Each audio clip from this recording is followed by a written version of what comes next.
gini, kalau misalkan SSD SATA maksudnya gitu. Ya, betul. Nah, SSD SATA itu interface-nya beda.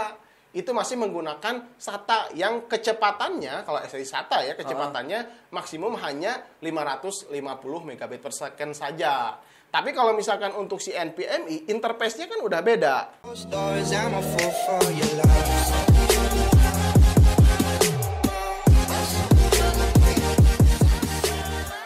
Assalamualaikum teman-teman, saya Randy Adha, Sekilas IT. Wah, udah kangen dengan opening yang langsung seperti ini. Kita langsung saja, teman-teman. Di sini saya kedatangan NVMe terbaru dari XPG. Sebetulnya bukan terbaru sih, cuman ya saya pegangnya yang baru aja gitu. Nah, ini tuh XPG SX 8600 Pro. Tahun yang lalu saya pernah review juga yang SX 8200 Pro. Ternyata seri itu tuh banyak banget yang pakai gitu kan. Wah, laris manis kayaknya gitu. Karena harganya nggak terlalu mahal. Terus speed itu udah kenceng banget gitu. Sesuai yang ada di boxnya gitu. Jadi ya kayaknya mungkin ya si SX 8600 Pro ini adiknya gitu kan. Harusnya ini lebih bagus lagi gitu kan. Harus lebih kenceng lagi. Tapi sama-sama masih menggunakan PCIe Gen 3x4. Terus yang ngebedain apa dong? Oh, yang ngebedain sebetulnya kalau melihat dari spesifikasi ya hampir sama. Interface bisa 3x4, read-nya atau 3500, write-nya 3000 MB per second, TBW-nya 1200 TB, terus garansinya juga 5 tahun sama ya. Bahkan controller yang digunakan juga sama-sama menggunakan SM2262ING. Nah, yang membedakan sekarang SX 8600 Pro ini sudah menggunakan 96 layer 3D NAND TLC. Kalau yang di SX 8200 Pro itu masih menggunakan 64 layer 3D NAND TLC. Diklaim 96 layer 3D NAND ini tuh jauh lebih kencang dan stabil untuk speed read maupun write-nya. Dan yang paling penting, tingkat kepadatan lebih efektif dan tingkat ketahanan data tuh jadi lebih awet. Nah, ini upgrade yang dilakukan XPG dari 8200 ke 8600 Pro ini.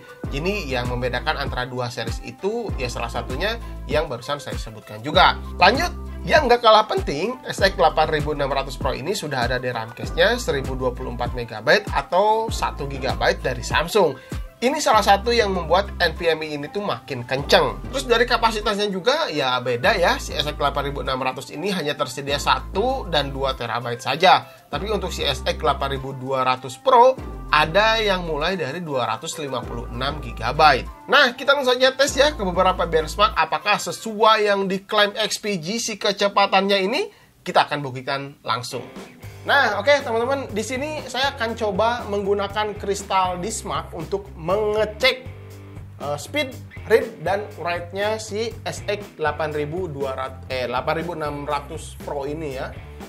Oke, kita lihat di sini untuk read-nya up to 3500. 5 malahan lebih tinggi dibandingkan dari apa yang kata si box-nya. Nah, di sini kan 3500. Ya. Pas pengujian 3505. Lebih 5 kan, lebih kencang juga kan, keren juga. Nah, terus untuk write-nya di sini tertulis kan up to 3000 MB per second. Tapi ketika pengujian di benchmark ini, write-nya sebenarnya 3123. Wah, jadi lebih tinggi ya. Saat pengujiannya kan setiap beda motherboard, beda prosesor, mungkin si speednya bakalan bisa berbeda juga gitu. Itu abang pakai prosesor apa? Nah, ini kebetulan pakai 3600 XT ya, seperti biasa gitu, nggak ada lagi prosesornya. Gitu. Oke, terus pengujian kedua di sini saya akan melakukan auto disk benchmark. Nah, ini pengujian yang cukup berat juga ya. Jadi kalau misalkan performanya naik turun mungkin ya.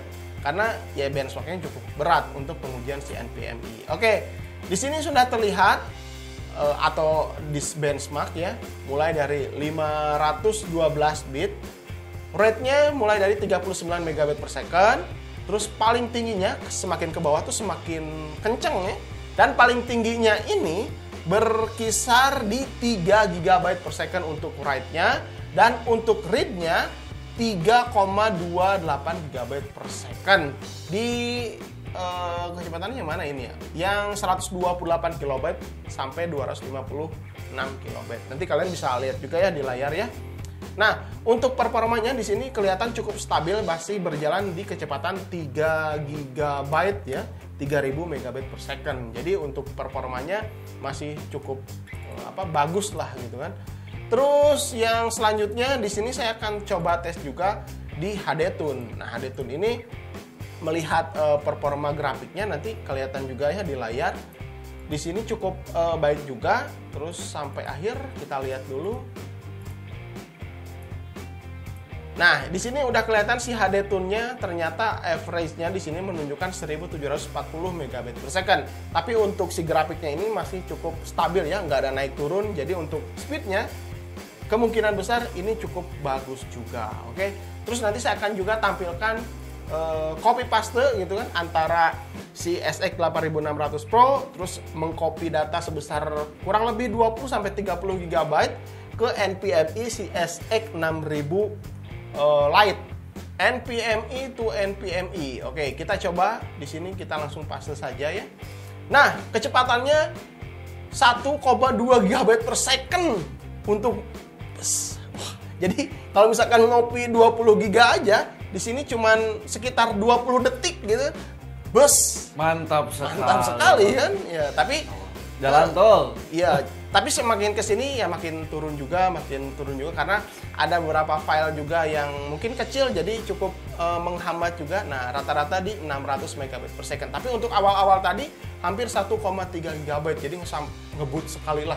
Mantap ya. Bang, coba dong tes setelah si NVMe-nya tuh terisi data gitu. Oke, siap. Saya uji setelah NVMe terisi ya, sekitar setengah kapasitasnya.